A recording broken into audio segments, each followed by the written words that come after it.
What is up, fight fans? We are live, and I love that I'm ripping off Bruce Buffer right there because let me just tell you, Bruce Buffer owns Valentine's Day in that red jacket like only Bruce Buffer could. Congratulations on 25 years in the octagon to Bruce Buffer.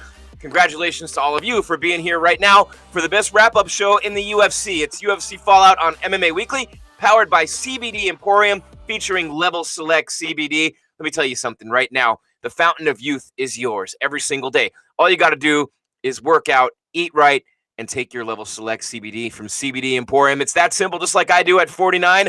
I'll tell you what, right now, energy through the roof, stress levels down, sleeping like a baby. CBD Emporium featuring Level Select CBD. You're going to get 50% off right now just because you know us. Don't we all love to know someone? You go to a restaurant, hey, I know that guy. I'm going to get that table. Hey, I got a car guy. Hey, I got a jewelry guy. Hey, now you got a CBD guy right here. The code is MMA50. Stay in the fight. MMA.com is the website. Stay in the fight. MMA.com.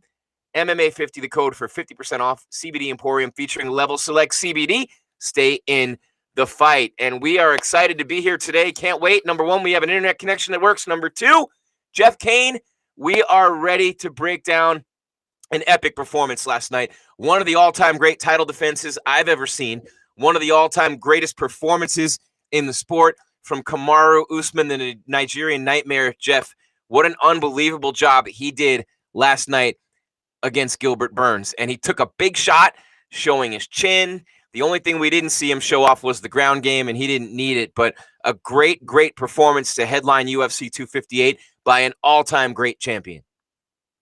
Yeah, he took that big right hand early in the opening round. I mean, within the first minute of the first round, he was basically staggered and may have even been out on his feet. He put his arm down to keep himself from falling, and then Burns says that he got overexcited and tried to finish. Now I don't know if that's just him immediately after the fight, kind of rationalizing the loss. I didn't see that. I thought that he tried to finish with like a couple of punches, and then he calmed down and realized that Usman might not be as hurt as he thought he was. But yeah, brilliant performance by the champion. Brilliant performance. Now he's in a league of his own. The longest winning streak in welterweight history. Crazy.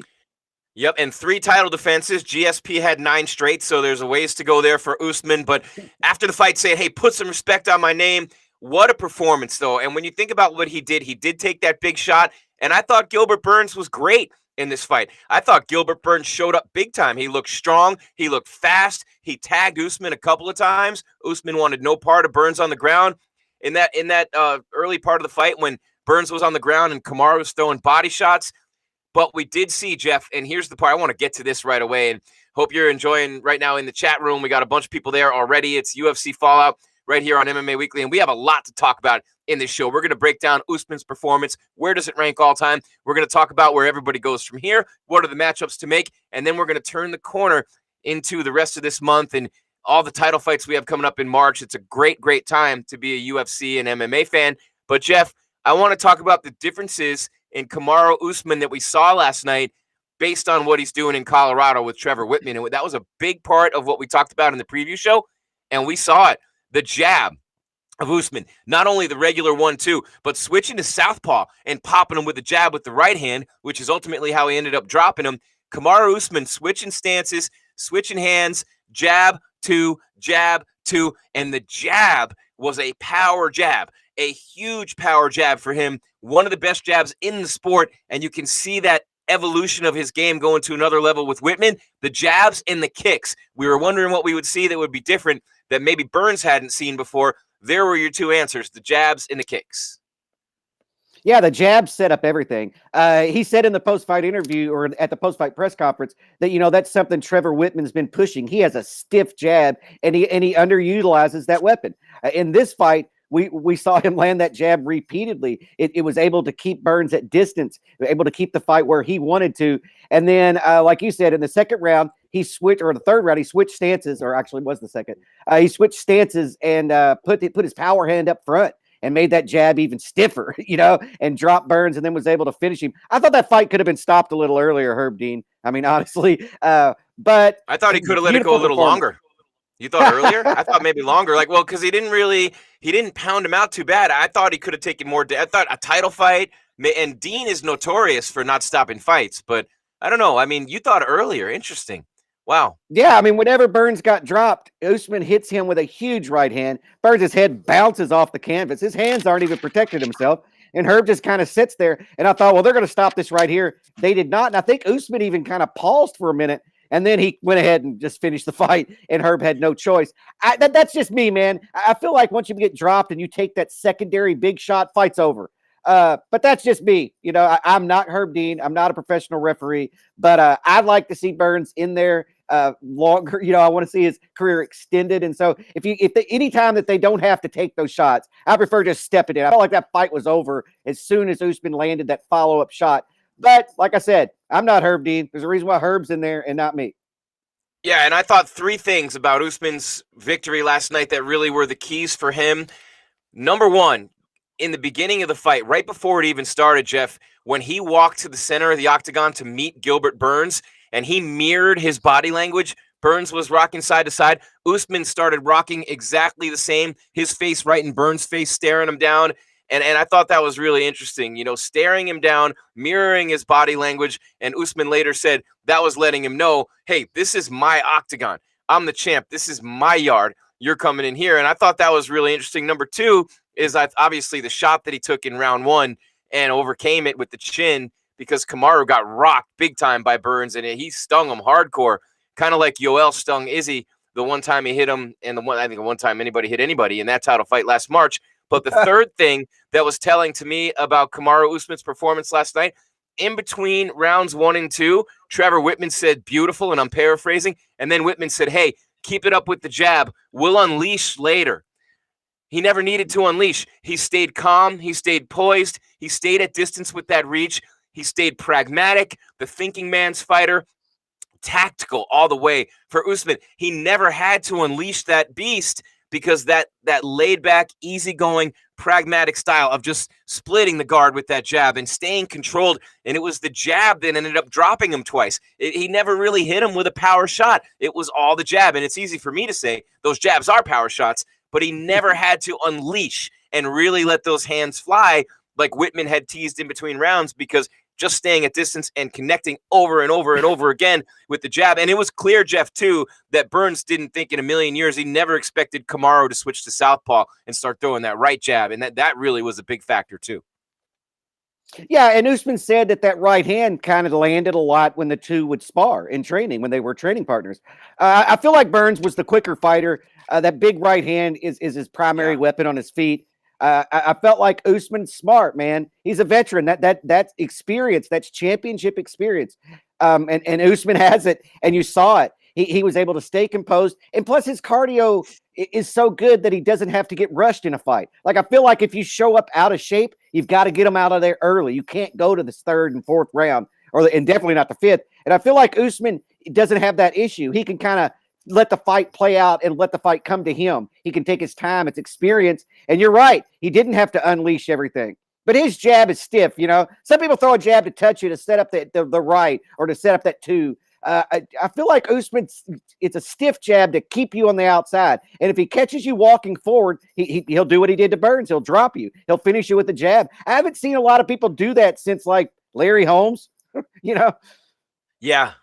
Yeah, the jab can be a huge weapon. Obviously, we know that, and it's not just to set things up. His jab was devastating last night. Jake Hatton, our buddy, and check out his recap, doing great as always with MMA Weekly. He's in the chat right now and says that jab was laser focused, and Jake would know he's a fighter himself. Yeah. But really, I thought Kamaru won that fight in round 2. It ended in round 3, Jeff, but in round 2, he dropped him twice at 245 and 120. Burns didn't know what hit him when he got dropped the first time. He got dropped again toward the end of the round, and then I wrote down 2 words. I wrote champ shit, and I took notes as I'm watching this fight because we weren't still on our stream last night, but I just wrote champ shit. Patience, pragmatism. Usman was just literally on point last night. Tactical, very patient, very, laid back. And people talked about the experience in championship fights coming in. And when you think about who Usman's beaten in his career to get here and the fights that he's been in and the long fights and the wars that he's been in, really one-sided wars except for the Colby fight. And we'll get to more on that in a minute. But at the end of round 2, after he drops Burns twice, Burns is dazed, he's stunned. He goes back, and before he hits his corner, Usman got right in his face and stared him down again as if to say, boy, I told you this is my cage. I told you this is my octagon. And that was it right there. When you looked at Usman staring down Burns at the end of round 2, after he had dropped him twice, the look on Burns' face, the fight was over then. Yeah, I felt like Usman kind of took the upper hand during the first round, whenever he had Burns on his back and he was landing those shots to the body and was hanging onto his leg, landing those kicks repeatedly. I felt you mean like the mental edge, right? Like he owned him there. Yeah. Well, I felt like he established, I took your biggest shot. Now you're on the ground and looking up at me, and I'm doing what I want to. And I don't know what their relationship is in the gym, but I kind of felt like at that moment in the fight that Usman kind of had a big brother kind of maybe relationship with Burns, and I felt like maybe that's what it was, talking stuff to him after the rounds. It's just kind of put it in his head that, I'm the champion. I'm the one that was teaching the classes in the gym, not you. You're the one that was doing what I was saying. I'm the big brother, and you're not going to come in here and do that.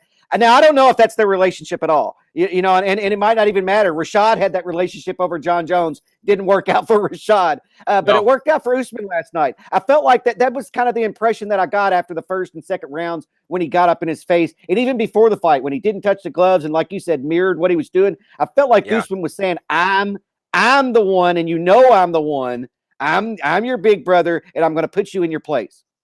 Yeah, and I'm with you all the way on that. And I want to talk about Usman's place in the rankings, pound for pound, where he stands in the sport right now. But one of the things that I have to mention, it's one of the reasons I fell so in love with the sport, Jeff, is after the fight, the look on Kamaru Usman's face when he watched Burns crying and he was kneeling in the octagon, that look of genuine, almost sorrow. Usman almost broke down into tears himself watching Burns, knowing what Burns was dealing with emotionally. I thought that was an incredibly telling moment. Then when they embraced, to me, that's what this sport is all about. And if you, and I don't know if we have any of this footage, our guys are doing a great job rolling the footage in, but just the look on Kamaru's face when Burns was on the ground crying after the fight, that to me, I mean, as a guy who's an empath and a bleeding heart, ball of emotion anyway, that one got me. And it's one of the reasons I love this sport so much. I mean, Kamaru's coming off one of the biggest wins of his career.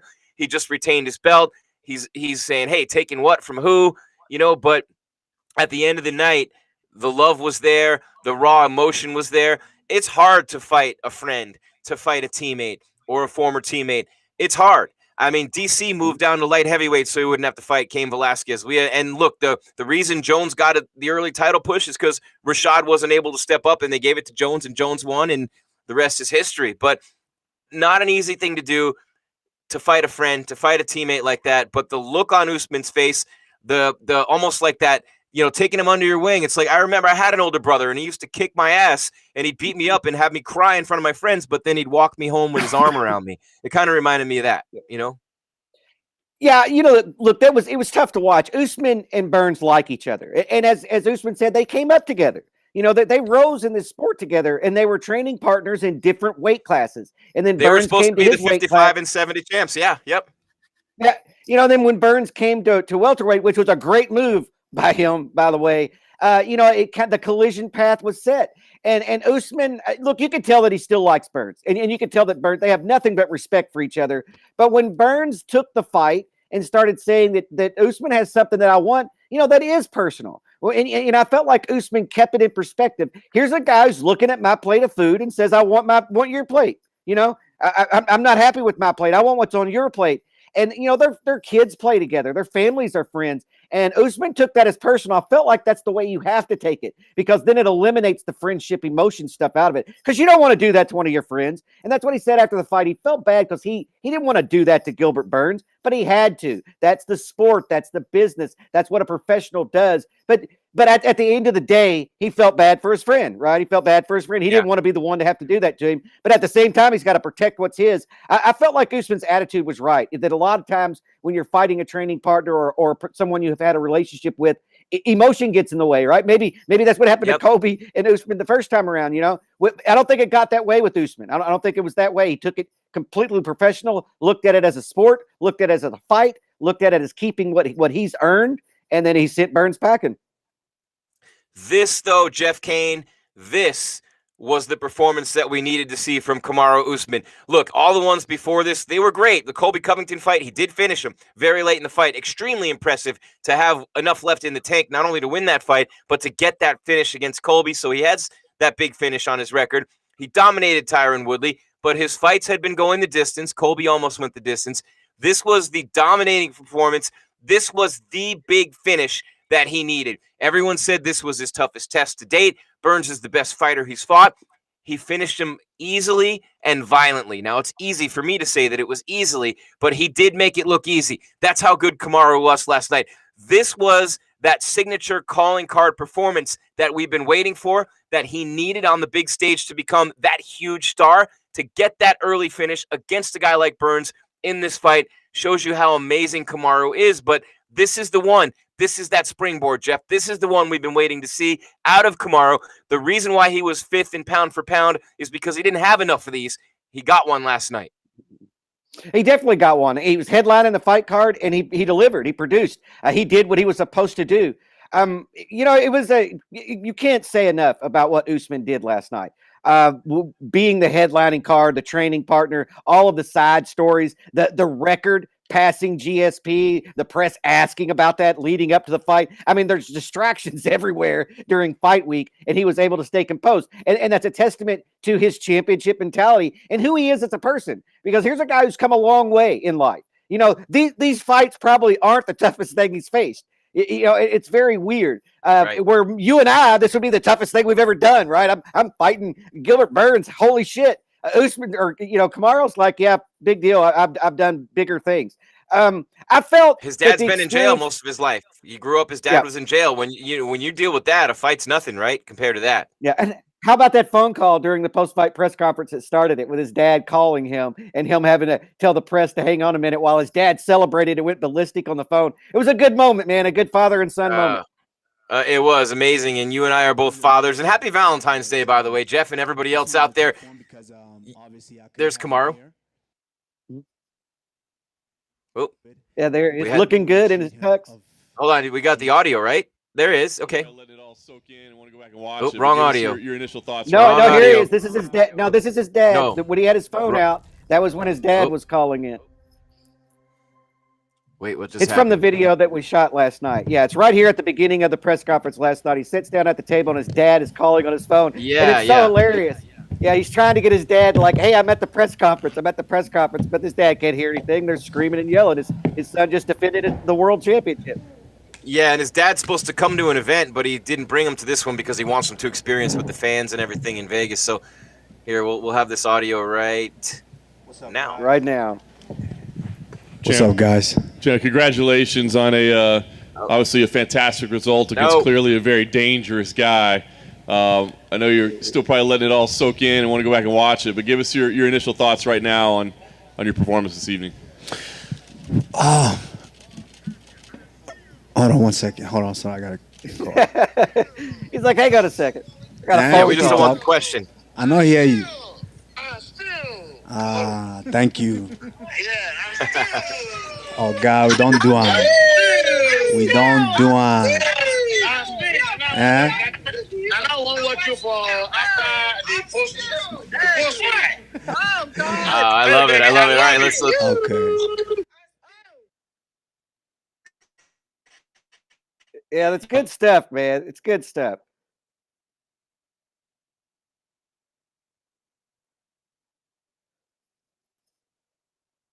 No, talking about Kamaru. You have a vote, Jeff. You have a vote in the rankings. Where are you putting him pound for pound now? Because you got Stipe, Adesanya, Jones, and Khabib ahead of him. Not only is Khabib holding up the lightweight division, he's holding up the pound for pound too. It's really Dana, not Khabib, because Khabib keeps saying I'm done, and Dana's going, no, you're not. No, please. So where do you move Usman up now in the pound for pound rankings? I don't know. I have to sit down and look at it. I mean, he might pass Khabib in this because in my mind, Khabib's retired. He announced his retirement. The only thing that's that the only means one saying Khabib's won, though. Khabib won, is so if you number pick one. him out and everybody moves up one. Look, Khabib's not number one.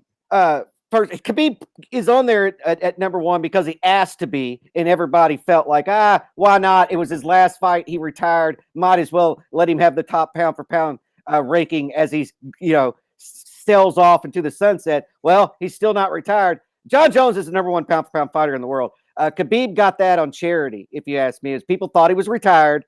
will give him this honor as his career as he goes out, but he didn't go out. And so now he's back.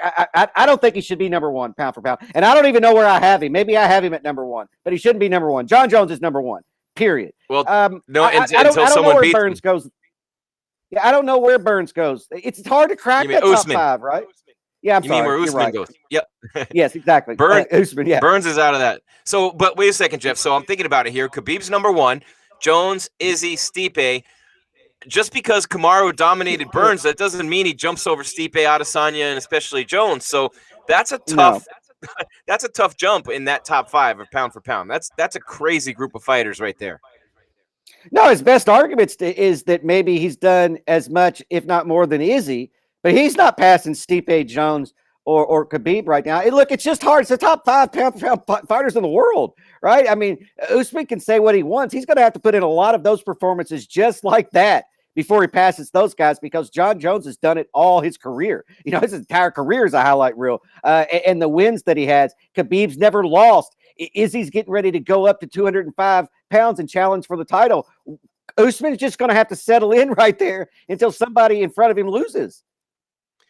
Yeah, I mean, and you're talking about undefeated fighters. I mean, you're talking and Kamaru hasn't lost in the UFC for that matter, you know? So you're talking about Adesanya and Jones and Stipe, the greatest heavyweight champ of all time in terms of number of title defenses. So, yeah, that's a tough list. And I want to talk in a minute about what's next for Usman and then turn the corner. But I want to talk about the rest of this fight card first, Jeff, and get your thoughts on some of the other fights.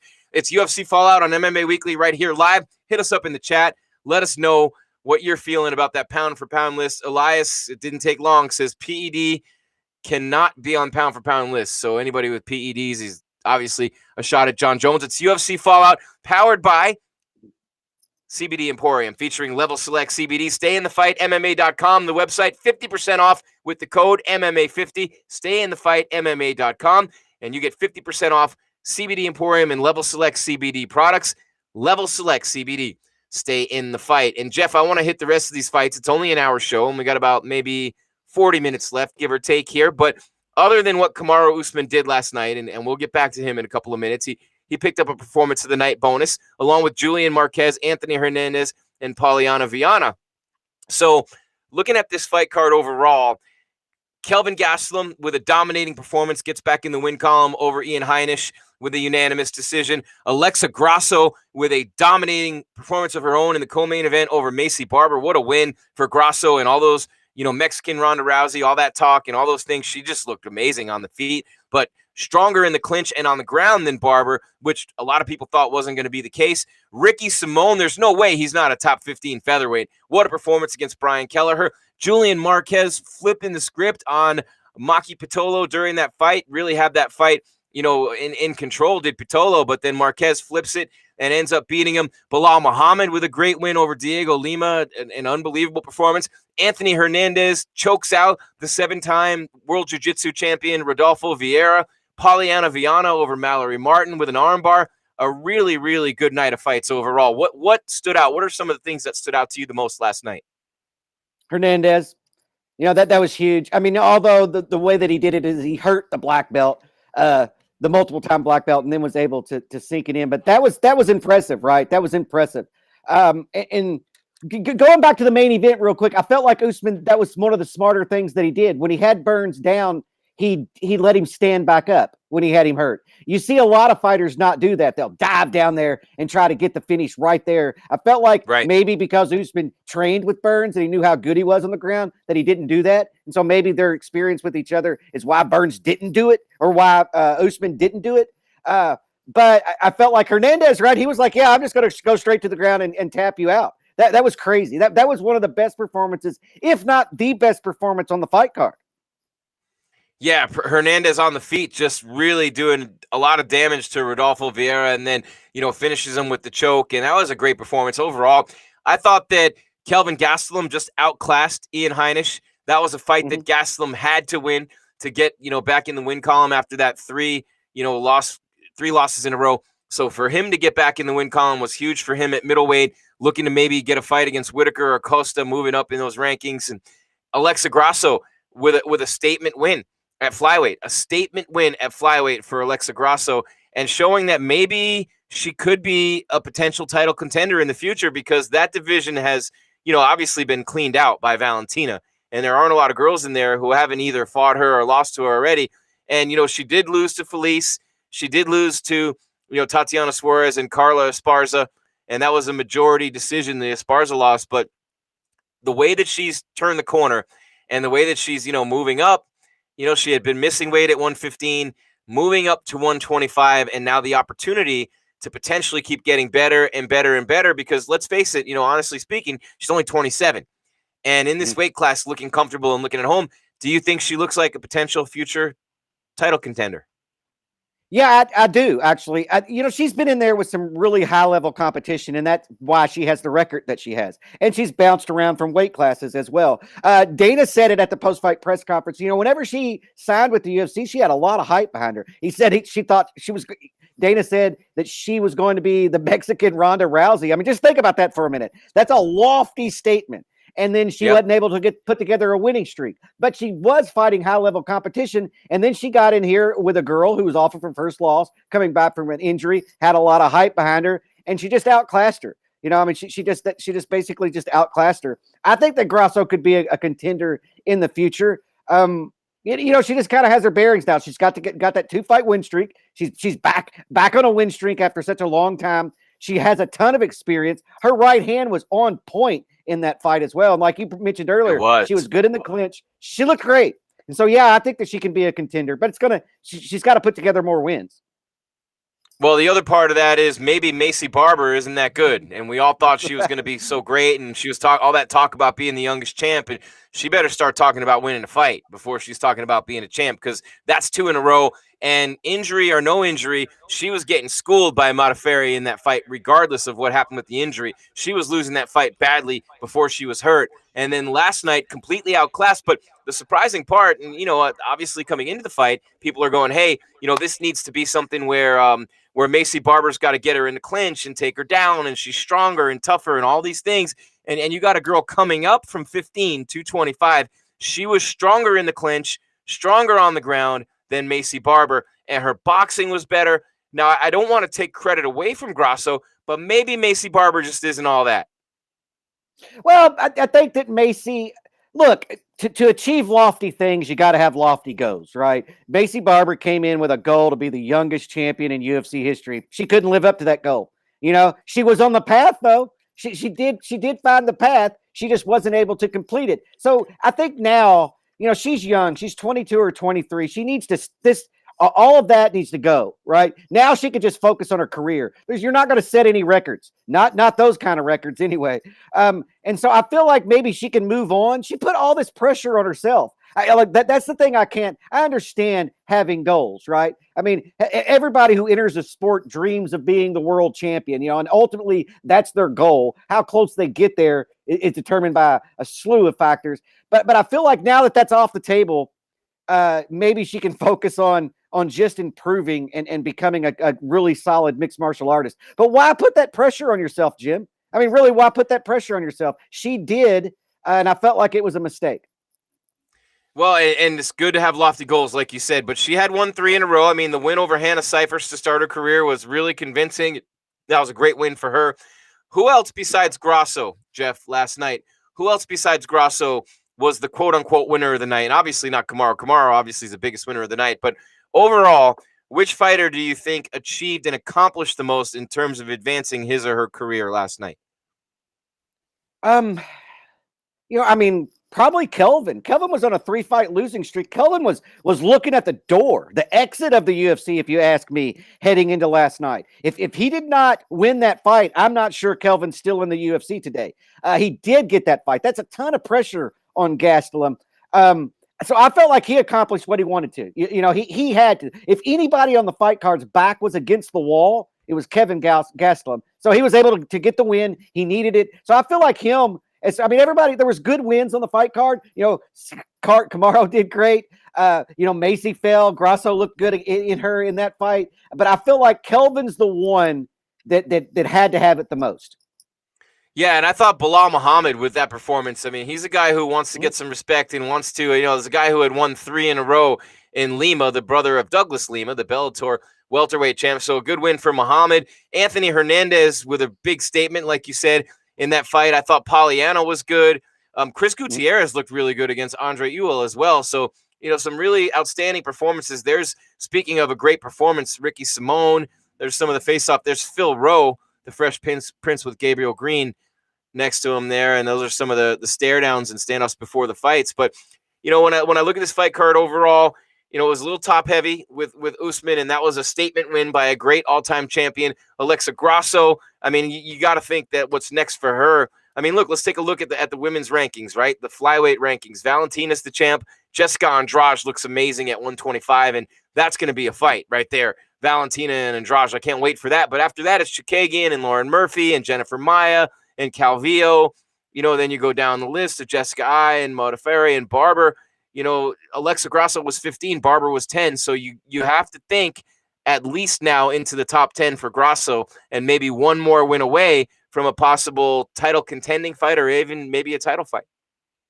Yeah, look, those divisions aren't that deep. They're top. The fight card last night was top heavy. That division's top heavy. And so all you got to do is put together 2 or 3 wins, and you're going to jump into the top 10 and be in the title talks, in title contention, because the champions cleared everybody out. So we're all looking for new faces, right? I mean, it doesn't take long to get to that title fight. I think she just needs 1 or 2 more wins, and depending on what happens to the people in front of her, whether or not she can get there soon. But I think that she can get there. That division's easy to move up and down in. And so we'll see what happens, man. The rankings in some of these divisions, I have to look at them because I don't know who she's lost to and where they are ranked. While she did just beat the number 10 ranked fighter, does she have losses to the 11 and 12? So I have to look at all. That's a hell of a formula, Jim, right? It's like algebra. Yeah, well, she's lost to Esparza. She lost to Esparza, to Tatiana Suarez, Felice Herrig. But again, she made her flyweight debut. She's 2-0 now as a flyweight. So that's what really matters, right? Being 2-0 as a flyweight, and that's cool. So, and you look at these guys right here. Where's Marquez? We need the Marquez video because he might be the biggest winner of the night. Where's Julian Marquez? We got to find him in these stare downs because he called out Miley Cyrus. Did you see that? He asked Miley Cyrus. I came in like a wrecking ball. He asked Miley Cyrus to be his Valentine, right? And everyone knows how hot Miley Cyrus is. I mean, she's bisexual. She's insane. I mean, she checks every box if you're looking for a good time. Miley Cyrus, and now watch cancel culture. They're going to take me away now with cancel culture, me and Marilyn Manson. But Marquez calls out Miley Cyrus and says, will you be my Valentine? Her response, absolutely priceless on Instagram. You know what it was, Jeff? Shave an MC in your chest hair and I am yours. Happy V-Day and congrats, my love. And if you've seen Marquez's chest hair, he's got enough chest hair to do it. Shave an MC into your chest hair and I am. Would you shave an MC into your chest hair for Miley Cyrus to be yours? Because I'll shave it right now. I'll do it right now on the show. I'll carve an MC into my chest hair. I'll carve it. Yeah, we'll brand it. We'll get yeah. Miley's and Miley's kind of weird, man, because I'm a father and my kid used to watch Hannah Montana, and so to watch her in her kind of grown up role, it's kind of weird, man. It's kind of weird. It's like the iCarly crew and all those things. They grew up to be so hot, but I saw them when they were kids, and so I feel weird that I even see that. But yeah, Miley's hot, man. Yeah, how about Ariana Grande on Victorious? My daughter grew up watching that show. She wasn't even the star. People are like, "Hey, what are you guys talking about?" And we're having fun in here. She was on that other show, whatever. Yeah, she was on that spinoff too. Cat, Sam and Cat, whatever. Sam and Cat. Yeah. The Nickelodeon shows right here. We're breaking them down on MMA Weekly's UFC Fallout. Our kids are the same age. I'll shave my all body. Elias says, yeah, no doubt. Jeff, we talked about the rest of the card, and really, like, no great fights on that card last night. There were outstanding performances, but there wasn't a fight of the night, and with good reason. There was not a fight. And then look, Burns and Usman was a great fight, but overall, there wasn't that signature fight on this card where you could say, wow, those two threw down and it was a big-time scrap. Most of the performances on this card, in fact, all of the winners, dominated their fights. They either got submissions or finishes or unanimous decisions. Yeah, I mean, there were good fights, but I agree that all the winners, we knew at the end of the fight who the winner was going to be. There's no controversy. Not one split decision. Not one. Yeah. They were all unanimous. Yeah, no split. Exactly. And so I agree. There was no fight of the night. There was no war. There was no fight that had us all going, oh, my God, I can't believe that just happened. but we did have a lot of good performances. Everybody that won in a fashion that there was no controversy. The judges didn't have to deliberate. No one was shocked when the scorecards were being read. I agree with what you're saying, but it was a good night of fights. There was a lot of individual performances that were amazing. Absolutely. And the only fight that did not have a 30-27 score was Grasso-Barber, 29-28, all three judges. And so Macy did win a round, but the rest of the fights that were won by decision they all had a 30-27 or 30-26 round. And so some great dominating performances by these fighters last night. But I have to ask you, because the one storyline coming out of last night, the one storyline is Kamaru Usman in that division. What's next? Who's next? You have the vote in the rankings. Talked about him maybe not moving up much pound for pound, but in that welterweight division, there's only one guy in the top 5 who he has not beaten. One guy in the top 5, and we talked about this guy being in the midst of a title picture this year. He's not going to fight him now, but Wonder Boy is the only one, and I kind of think Wonder Boy is a good matchup for Kamaru. Kamaru would have to, break out that wrestling against him, and I think Wonder Boy matches up favorably against Kamaru. But at the top of that division, he called out Jorge Masvidal because Masvidal has been saying, hey, if I had a full camp, I'll take your head. I only had 6 days. And look, 2 guys, in my opinion, deserve a rematch against Kamaru. 2 guys, maybe Edwards, because Edwards was a completely different young fighter. It's like when Canelo fought Mayweather, he just wasn't ready to fight him. Give him another couple of years and he would have beat Floyd, but that's what made Floyd so great. He knew when to fight everybody. Fight Canelo before he really evolves and matures into a great fighter. Fight Pacquiao way past his prime. Mayweather's timing was impeccable, right? Well, Leon Edwards and Kamaru fought a long time ago. But when I look at the guys who deserve another shot, I think, at Kamaru Usman, even more than Burns does for sure, are Jorge Masvidal, because he took the fight on 6 days' notice. I think that he does deserve an opportunity to do it with a full camp, without a doubt. But even more than that, after watching what Usman did to Burns and watching what he did to Woodley and watching what he did to Dos Anjos, a former champ, and watching what he's done to everybody except Colby Covington. Colby Covington fought him tooth and nail. There was a fake eye poke. He did get the late finish, but I do believe Masvidal, because of the short notice, and Covington because of the performance, they both could be given a rematch. But you notice Kamaru did not call Colby out. He wants Masvidal next, but that's the money fight. Yeah, what was the biggest pay-per-view event last year? Masvidal Kamaru. He wants to run that back. It's about money. It's about and I also think that's probably the easiest matchup. And there are no easy matchups, so that's not what I'm saying. Save the hate mails. I'm saying that the most favorable matchup for him is probably Masvidal, right?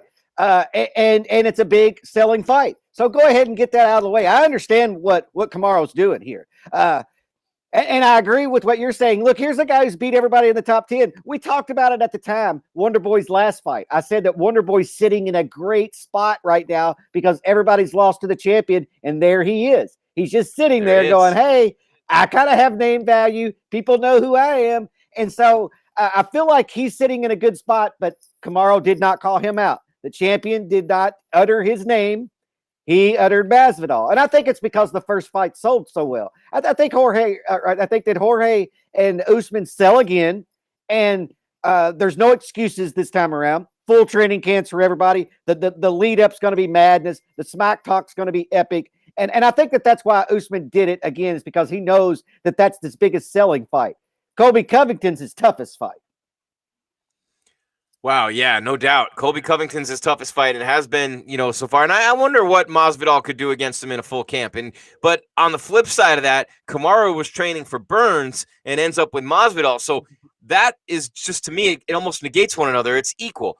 They each get a full camp. And I think Kamaru could be right. He could be even more dominant against Street Jesus with a full camp. But, you learn never to bet against these veteran gamers like, Jorge Masvidal. But I do think the fight that we all want to see, the best fight to make is Colby.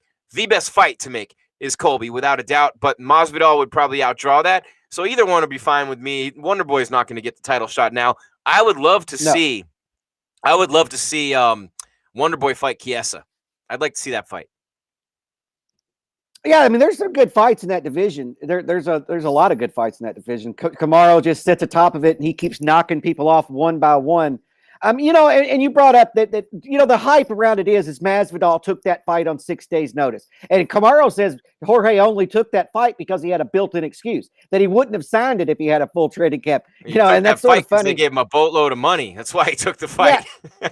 But Kamaru was quick to point out that's what we all remember, right? Whenever we talk about that, it's like, oh, Masvidal took that fight on 6 days' notice. Well, Kamaru thought his fight was off. He stopped cutting weight.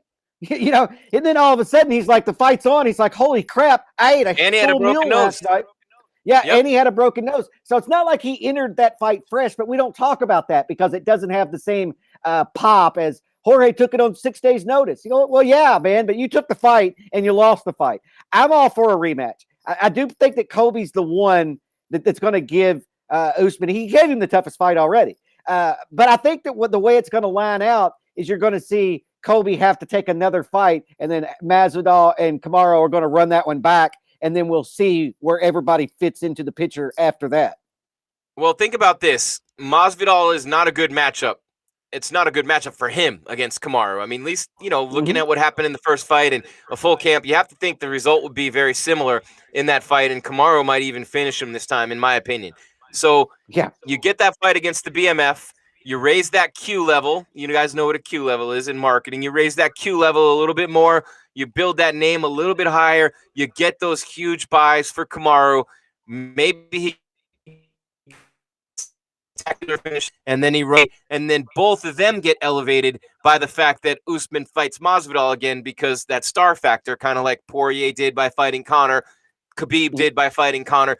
You get that star value raised and lifted up, because that's the only thing missing now for Kamaru Usman is that huge bankability, that huge star power, that drawing power. Look, I love the tuxedos. I love the story with his dad. I love the fact that he's all business. I love how much class he exhibits in there and in the sportsmanship.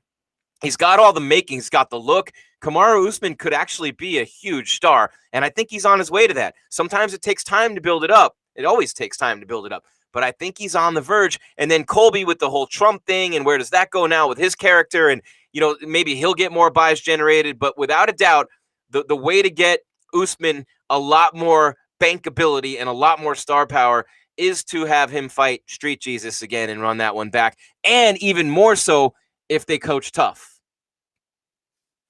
Yeah, the Ultimate Fighter is something that we really haven't talked about. Yes, that is a big way to build somebody up. Kamaru just has to keep doing what he's doing. It's like you said, he's got a great look. He's very professional. He doesn't show up in sweatpants and a t-shirt that's ripped and stuff. He always dresses to the occasion. You dress for the job you want, not the job you have. Usman is a very professional human being, and that's marketable. It's just a matter. We're in a weird time. Dana touched on this at the post-fight press conference. We're in this weird time. There's not a lot of advertising dollars being thrown around. There's not people picking up big advertising deals. Any athletes, and I'm talking about in any sport. Maybe outside of Bubba Wallace with Michael Jordan coming over to NASCAR, they were able to look pull at that some tux, though, Jeff. Look at that yeah, tux he looks right great. there. That's smooth right there. Yeah, and that's something that Conor did. That's something that Conor made a point of early in his career, that you have to show up looking the part, at least looking like the professional athlete, looking like you're a brand spokesperson. And Usman does that, man. He does. He gets it. He gets it. Whenever you show up dressed like, go ahead. I was gonna say he kind of looks like Evander Holyfield to me. He's got that look to him.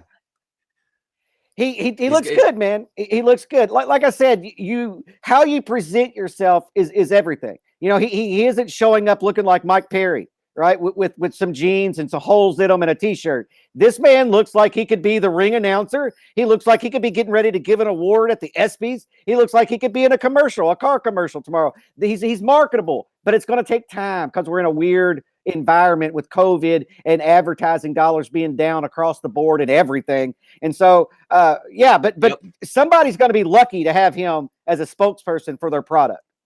No, and look, there's a run being made by African fighters, and you see the athleticism and the ability that they have, and we've seen it's been a long time coming with Ngannou getting the rematch against Stipe and Izzy, albeit from New Zealand, but he's originally from Africa. And Kamaru Usman from Nigeria, Izzy from Nigeria. So great athleticism, great champions, tremendous fighters, all of them. But I think, man, one day, I don't know if you'd ever see Kamaru and Izzy. What's Kamaru's super fight? I mean, do you want to see Khabib go up to 170? There's Khabib's 30th fight right there. Super fight with Kamaru. That's the fight I want to see. I mean, yeah, there's the possibility on that. And I don't know what's going to happen to Izzy. We're going to see what happens when he goes up here to light heavyweight. He's not coming down to welterweight, though. He's too big. No, right? He cannot. So it'd have to be Kamaru would have to go up. Yeah, what my question is how is he going to look when he returns to middleweight? You know, whenever you jump up in a division and you put on weight and everything, it's sometimes hard to get that off and function the way that you did before you put it on. And so that's what I meant by that. I don't know what his super fight is. You know, I would say his super fight probably is a McGregor, you know, coming up. If McGregor were to have the lightweight championship, he's fought at welterweight before. Yeah, I'm just saying that McGregor's fought at welterweight, and that would be a big fight. Kamaru would kill him, right? Don't you think? Wouldn't even be close. He'd tear him limb from limb. Close. Yeah. Conor has a puncher's chance, and then as soon as Usman closes the distance, that fight is over. The fight that I would want to see Conor fight in the welterweight division is Masvidal. But we got some people in the chat, Jeff. Joey says whack tux look like he's going to a wedding. Elias says so fresh, can't believe he's a fighter. Josh Gruber says P Diddy try hard. Joey says he looks like Mean Gene about to give an interview. And that's interesting. Mean Gene. Like, well, you know, Mean Gene, let me tell you what, brother. But it's really, you know, I like what he's doing. He's all class. And I don't know, man. I don't know what his super fight is. I mean, I'd love to see, stylistically, it would be Khabib. And Gaethje trains with him every day. So I'd like to get Gaethje's take on that. You know, Kamaru versus Khabib after what the ass whooping that Khabib put on Gaethje. And Khabib peaking too. So I don't know. I mean, I guess the next fight that we're going to see is Masvidal. They become tough coaches. They fight one another. It's all about now. Dana White said it a million times. He's a star. He's a star. He's this. He's that. You guys don't know. You're calling him boring. You guys are crazy. You guys are idiots. Yeah, he's a star. He's a star. Great. Dana White is better at creating stars than almost anybody in the world has ever been. So Dana White has now got to take Kamaru Usman and help him get to that level so they all can make a bunch of money together. Because let's face it, Adesanya's not quite there. Kamaru's not quite there. That Stipe is not there. It's very, very tough to become that big of a draw. I mean, look, Stipe is the baddest man on the planet with the most defenses in heavyweight history. He's not a huge draw. It's very, very tough to create that bankability. It's very, very tough to create that superstar globally. It's not an easy thing to do, but coaching tough against Masvidal, fighting Masvidal again, that's the quickest path. So you have to think those are the things that are going to happen now in that division. And Colby can't just sit down and wait, man. So that's why Dana's saying, hey, let's have Edwards fight Covington. And then I like that too. So we know that we need the fight coming up. I forget which fight card it is. The one where Edwards and Khamzat fell off again. Edwards still needs an opponent for that fight. And I'd love to see Wonder Boy get in there and fight him. I'd love to see, you know, Colby get in there and fight him. Yeah, I mean, Dana wants it to be Edwards and Colby. Colby's sitting there. Colby could be the odd man out right now if they're coaching the Ultimate Fighter. If Kamaru and Masvidal end up coaching the Ultimate Fighter, then that puts the division on hold for a while. You know, they shoot the whole season, and then that fight has to happen before any movement happens in the top of that division. That's not what Colby Covington wants to see right now. That puts him on the shelf. That puts him out of a fight with for the championship for probably a year or more. But I think that what you're saying, it's smart to put those guys if you want to build them up. It's hard to build stars. They build themselves. And the reason why Stipe isn't the biggest star, a bigger star than he is because he's American, right? We're saturated with sports. We have too many celebrities. We have too many stars. But Izzy and Kamaru and Ngannou, they're from a region that does not have that. And so I think that in the long run, they're all going to be enormous international stars. Just maybe not in the United States, but they're going to be huge because they're going to have a whole country behind them. That's why Conor McGregor's so popular. That you know he had a whole country behind him, and once GSP with Canada, you know, and if you can get a guy like that, it's so hard for American fighters to get to that level because we just have everything, right? We have stars everywhere. We have fake stars, right? You know, Anderson Silva, Brazil. Yeah, exactly. The biggest stars outside of Ronda Rousey have been from other countries that had a whole country backing them. Ronda was the one American that was able to just cross all barriers and become this international phenomenon. But she was a novelty too. She was novelty. She was the female. Yep. No, I agree. There are several reasons why, but she's the only one that's kind of been able to do that. The American market's a tough market, man. I mean, like I said, we have celebrities in every sport. We have icons, and then we have fake, like reality show celebrities that aren't even real celebrities. We literally just said, "Hey, you're a celebrity," because we don't know why. The Kardashians. And so now we are, the American market is hard to break into. Is my point. No doubt, Jeff, no doubt. And when I look at, at what Kamaru's got coming up next and where he fits and what's going to happen in this division, I also want to point out for everyone who thinks it should be Masvidal and Colby, if you're going to build Kamaru's name off Masvidal, you can't have Colby beat Jorge first. That takes away some of that. So it's all strategy. Just like the lightweight division now, it's all strategy. Poirier, McGregor 3 not going to be for the belt. Khabib still holding up that division. You got Gaethje, you got Chandler. I mean, who the hell knows where that division's going to go? It's all strategy, man. It's playing chess. And Dana has said it numerous times, including the last time I interviewed him in August. They're planning 5 years ahead right now. So where does Usman stand a year from now, 2 years from now, 3 years from now? How big does his star get? I'm very excited to see where this all goes, but 55 and 70 are just absolutely stacked right now. They might be the two best divisions in the sport. Izzy's moving up to 205 because there's nobody there. Heavyweight's looking good again with Jones coming up. But 55 and 70, good, but 70 are just stacked. Watching those two divisions play out, sometimes when you have that many title contenders at the top, Jeff, you have to be very strategic when you're Dana in how you place the pieces of those puzzle, because you don't want to derail the hype train on some of these fighters. You don't want to take away the possibility that you could have big pay-per-views down the road. You're crafting and creating names and brands along the way in the best possible scenario for the company. It's not for the purists who want to see the best fights. Oh, 100%. The UFC knows what they're doing. They're very good at what they do. There's an A plan, a B plan, a C plan, and then if the crap hits the fan plan, right?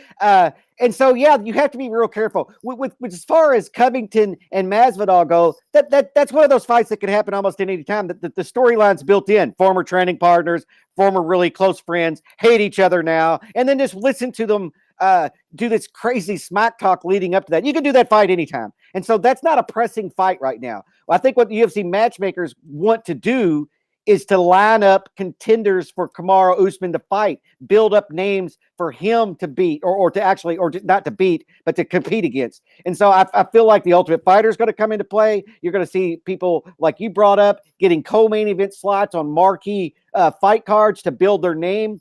And but yeah, Kamaru or Masvidal and Covington can happen anytime. It's got the storylines built in. That storyline doesn't fade. That storyline doesn't fade if they're off of losses. So you kind of set that on the back burner and then build towards the top of that division. That's Jeff Cain, almost 20 years at MMA Weekly, the most trusted source for news and entertainment and mixed martial arts for almost 2 decades. I'm Jim Grieshaber. This is UFC Fallout, powered by CBD Emporium, featuring Level Select CBD. You want to figure out how you can stay in the fight, go to stayinthefightmma.com.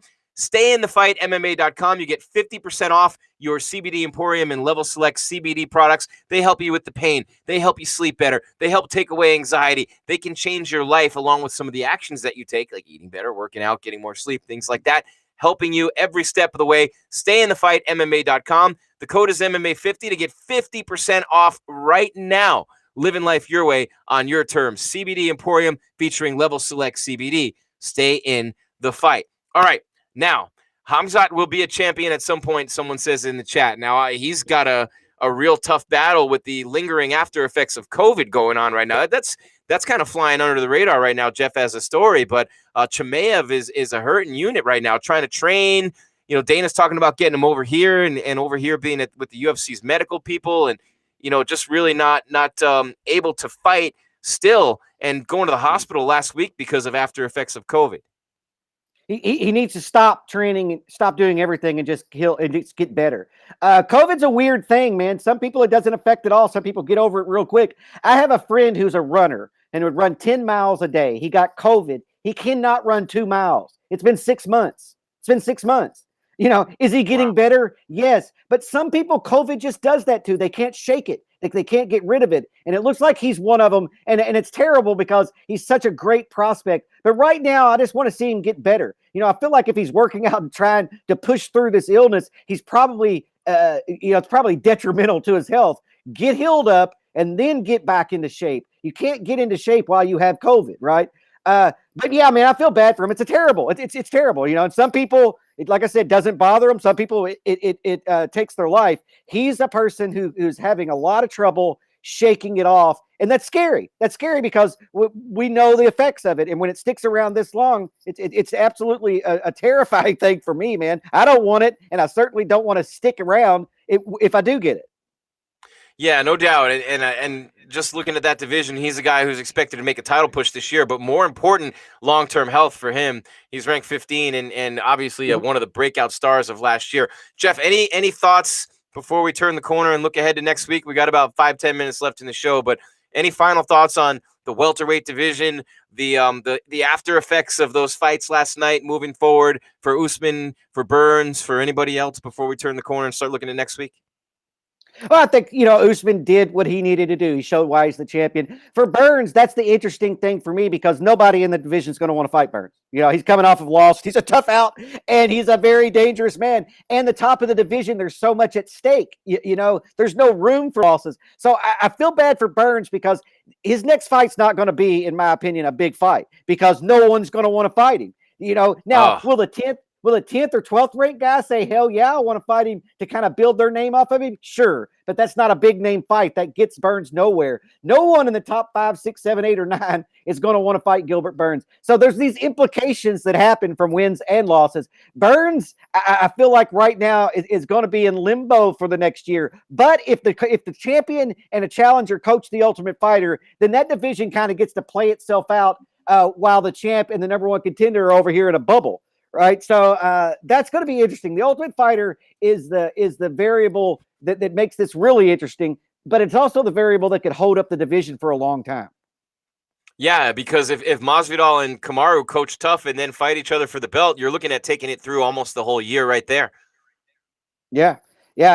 And while that's great for Burns, right? It allows him to get some wins and fight back to the top. It sucks for people like Kobe Covington and Wonder Boy and those other guys. All these things have a ripple effect. Some Edwards. people they get to some people they get to take advantage of it, and other people it hurts. It's kind of like these guys getting bumped up to the main card. They're only getting bumped up to the main card because somebody had a very unfortunate incident happen and forced them off the main card. Man, we'll see. We're in a crazy time right now, Jim. It's hard to tell. We had 2 fights fall out within the last 24 hours of this fight card. I think that's going to continue to happen for most of this year. And so it's really hard to tell. Hopefully, though, everybody stays healthy. We get these fights going off, and we have a ton of title fights coming up, and the welterweight title picture doesn't get held up on the Ultimate Fighter. I'm not a big fan of the Ultimate Fighter anymore anyway. How about Wonderboy Edwards? I mean, I think Wonderboy Edwards, just to put a bow on this conversation, I don't know if they want Edwards to take that fight because they don't want Wonderboy back at the top of the title picture, and they really want to push Edwards, but that'd be a hell of a fight, Wonderboy and Edwards. Yeah, that would be a good fight. They got to be careful with Wonderboy because Wonderboy's already had his run at the top, and he's very talented. He uses range great. He's a precision striker, and he can beat a lot of guys. He can beat anybody on a given night. And so they got to be careful with him because he's already had that run to the top of the championship and to the top of that division. So you don't want to have him ruin guys who haven't had that yet. But then again, there he is sitting in 5th place. He has to fight somebody.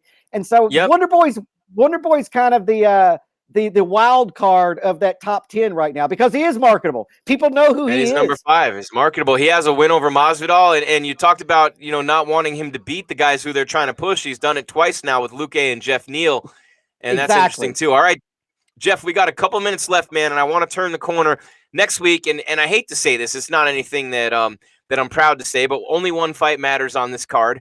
Overall, in the grand scheme of things, in terms of title pictures. Now, there are a lot of meaningful fights on this card, a lot of fights in general on this card. As of right now, you got 1, 2, 3, 4, 5, and 11. You got 13 fights on the card next week, if I'm not mistaken. Yeah, 13 fights so far for next week's card, but the one at the top of the marquee is the big one in the heavyweight division where Stipe is going to fight Ngannou. Jones is going to get the winner. After that, you got Blades and Lewis and Cyril Gahn and Rosenstruik and all them. But Rosenstruik's going to fight Cyril Gahn. That's 3 versus 7 coming up later in March. But Curtis Blades, number 2. Derek Lewis, the Black Beast, number 4. One of these guys gets eliminated from title contention next week at the Apex in Vegas. 100%. That's a great fight. The heavyweight division's fun right now. And then you insert John Jones getting the winner of the title fight. Man, the heavyweight division's more fun now than it's been in so long. I don't even remember. I mean, I'd have to go back to like the Strikeforce Heavyweight Grand Prix to where I was this interested in the heavyweight division as a whole. This is a good time to be a fan of the heavyweight division. Yeah, those two guys, one of them is going to not be in title contention, this time next week. And the other one is going to be saying, I've earned the title shot. I'm the number 1 contender now. But by the end of March, man, the heavyweight division, the picture in the heavyweight division is going to be crystal clear. Crystal clear. But let me just ask you this about Curtis Blades. Curtis Razor Blades, a great wrestler. Obviously, we know that. And he's got a lot of power. We know that. Mm-hmm. Lewis is a guy who a lot of fighters have come in and tried to take him down, and that's the way that you fight him. He's a boxer. That's the way that you beat him. But as Volkov found out, not easy to do. As Big Country Nelson found out, not always that easy to do. Lewis has fought and competed with the best in there. And when I look at Blades, he has 1 loss right now in the UFC. And actually, there's 2 of them. Francis Ngannou beat him twice. He's lost to 1 guy, Francis Ngannou, 2 times, and the last one was in 2018 on the fight night. But he's beaten Justin Willis, Alistair Overeem, Mark Hunt. He's beaten Shamil, Junior Dos Santos, and Volkov. He's beaten all the guys he can beat other than the guys at the very top of the division. He's got to get this win over Derek Lewis to prove he's a legit contender because he did not look good his last time out against Volkov. But then after what we just saw Volkov do to Overeem, maybe Volkov's a lot better than we thought, and we should give Volkov more credit than we should be taking it away from Blades. But either way, Blades has to win this fight. He has to get the finish if he wants to be the champion of this division. It's a big fight for him. Lewis, I feel like you're right. You just can't stand in front of the guy. You can't. I would chop down the legs on him. He's a big guy carrying a lot of weight, packs a lot of power. Take the power away by taking his legs out. He's not the most mobile guy to begin with. Make him even a bigger stationary target. I think that to fight Lewis, you've got to be in for I'm looking for a stoppage late in the 3rd round, and I'm just putting in work in the first 2 and trying to avoid taking that big shot that he so famously lands in all of his fights. But yeah, Blades, I feel like you're right. His last fight, he got criticism. He didn't look great. Well, now we realize that maybe let's give some credit to his opponent, that sometimes you're not going to look great, but he got the W. He got the W, which was more than Overeem could do. And so you got to give him some credit there. It is interesting that you bring up that he's only lost to that top guy, right? He's beat everybody else. So really, I think I consider him the favorite in this fight outside of a big shot landing. And then we're going to see him saying he's the number 1 contender in the heavyweight division. Yeah, and he's going to have he's going to be behind John Jones, who gets the winner of Stipe and Ngannou. And then, exactly. You have to hope that both those guys make that fight. And then, the injuries can happen at any time. You also have Arlovsky and Tom Aspinall on this card. You have Alexei Olenek and Chris Daukaus on this card. A lot of heavyweight fights on this card. 3 of them on the main card next week. So that's always a lot of fun. Ketlin Vieira at bantamweight against Yana Kunitskaya. That's a big fight in that division. That's the co-main event. Charles Rosa and Derek Minner at featherweights on this card. Eddie Wineland's on this card. Jakar Close and Luis Pena's on this card. Danny Chavez and Jared Gordon's on this card. You got some pretty good fights, but again, 2 and 4 in the heavyweight division. Jeff Cain, before we wrap it up here, UFC Fallout powered by CBD Emporium featuring Level Select CBD. In the wake of UFC 258, Usman versus Burns, what are your final thoughts before we let everybody go run off into the rest of their Valentine's Day and go spend way too much money on flowers that should be a third of the cost and dinners that are jacked up and waiting in line behind 1,000 people? First time in 30 years I'm single on Valentine's Day. I don't have to do any of that. Before we let them go and go out on Valentine's Day, what are your final thoughts tonight? Well, I think that my final thoughts are that Kamaru is, I agree with him. Put some respect on his name. People who follow the sport like you and I and people who cover the sport know we give Kamaru tons of respect, but he doesn't have that crossover appeal with the public. I don't think they don't. I felt like they talked about Woodley more than they talked about him. And I feel like Usman is every bit of a dominant champion, if not more so than Woodley was. So that Usman is as good as we thought that he was heading into the fight, and maybe it's time for people to start recognizing it. But he's not going up on the pound for pound rankings, in my opinion.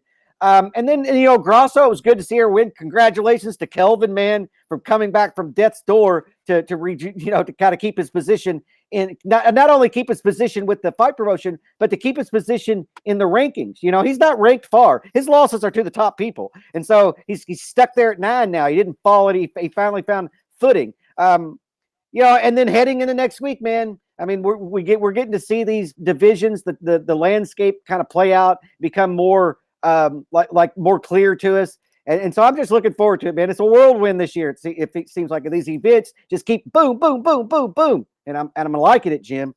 We're staying in the fight. Yeah, every single excited to see what happens. Ivan Vittori coming up, that's a big one. So Kelvin Gastelum's not going to get, and he's teammates with Vittori, and he's already fought Darren Till. So for Kelvin's next fight, maybe there's a Hermanson rematch. I don't know about that one, but maybe he gets the loser of Costa and Whitaker. That'd be something. Maybe you put him in there against Jared Cannonier, and you get that Arizona boy thing going on. Kelvin's from Yuma, and Jared Cannonier trains in Glendale at the MMA lab. So that'd be a good fight in that division to, see if one of those guys can take that next step, because Kelvin's only a couple of wins away from being right back in that title picture. Jeff, always a blast with you, man. We'll be back with the weigh-in show next week. Blades and Lewis, a big fight coming up. A huge performance last night by Kamaru Usman, a much-needed win for Kelvin Gastelum, a statement made by Alexa Grasso, a great, great night of fights at the UFC Apex. And as always, the MMA Weekly cameras are there, front and center. Don't forget to check out the recap that Jake Hatton did. It's up on YouTube right now. Make sure you check that out. That's always a lot of fun.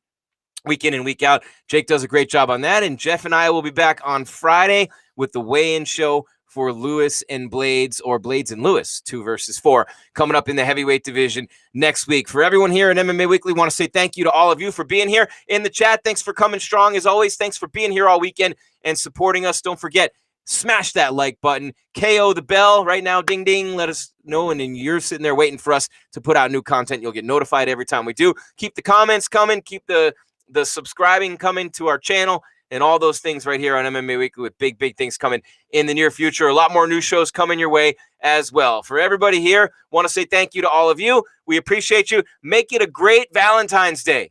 A great, great Valentine's Day. Have fun. Be safe out there. We'll see you on Friday. It's MMA Weekly, the most trusted source in news and entertainment and mixed martial arts for almost 20 years. This has been UFC Fallout, powered by CBD Emporium, featuring Level Select CBD. 50% off with the code MMA50 at StayInTheFightMMA.com. 50% off the code MMA50.